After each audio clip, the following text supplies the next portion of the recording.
Hello everybody, it's Gordon here with Finnmark Designs, and in today's video we are going to actually look at diagnosing or troubleshooting if one of your infrared heaters is not working within your sauna.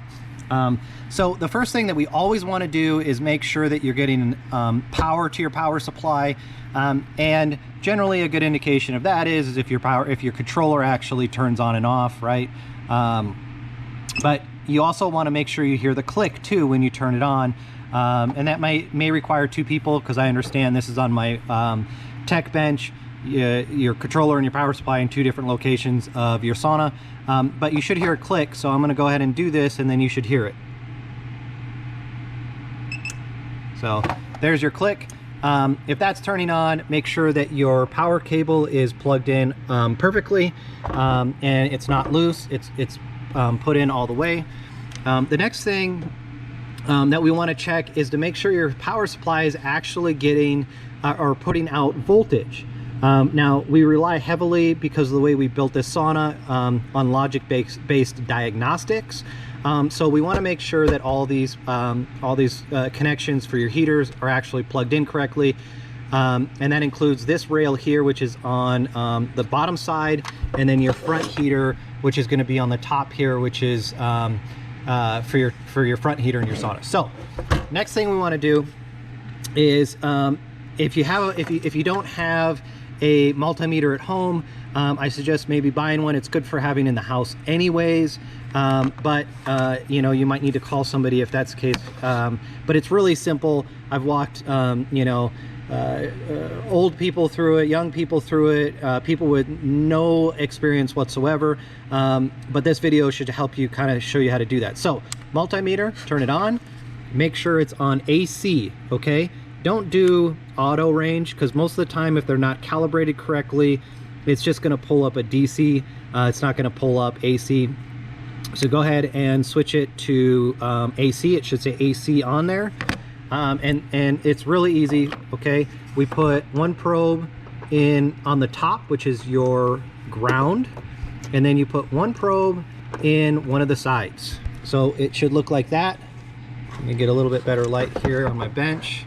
So it should look like that. Super easy, right? And you look at your multimeter and you have voltage, right? 120 volts. Well, 118, that's not uncommon to have a little bit less than 120.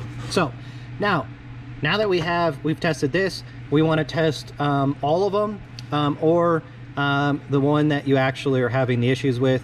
Again, the front is the front heater, and these are the bench and the rear heaters and the side heaters. So I'm going to go ahead and pause this, and I'm going to go into the sauna and show you guys how to check the connections within the sauna. Okay, so now we're inside of the sauna, and the next thing that we want to check is your connections that are up here. Now, the best way to do this is you want to just make sure that you have them plugged in correctly, which you kind of got to lift it down and pull it, okay? And it can only go in one way. So you see how you have the round tops there and the square bottoms. If you have this switched around and pushed in, which is very difficult to do, but sometimes it does happen, it's not going to work, right? So you've got to make sure that each one is plugged in correctly. They're all connected perfectly. Once you have that, then we can move on to the second part. But just so you guys know, the red side here controls your carbon heater, which is down here, okay? And the right side, or the white one, is going to control your Spectrum Plus or Incaloy. Now, this side is the same thing. On your right side, you're going to have two cables here, which I got to pull out the other one, but you're going to have the white, make sure it's connected correctly, and the red, make sure it's connected correctly.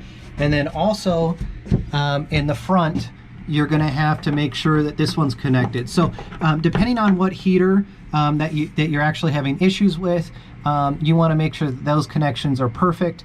And then if those connections are perfect and there's nothing wrong and you're still not getting the heat, then what we need to do is we need to remove the heaters. And if we get to that point, your technician will walk you through this, but it's actually pretty easy.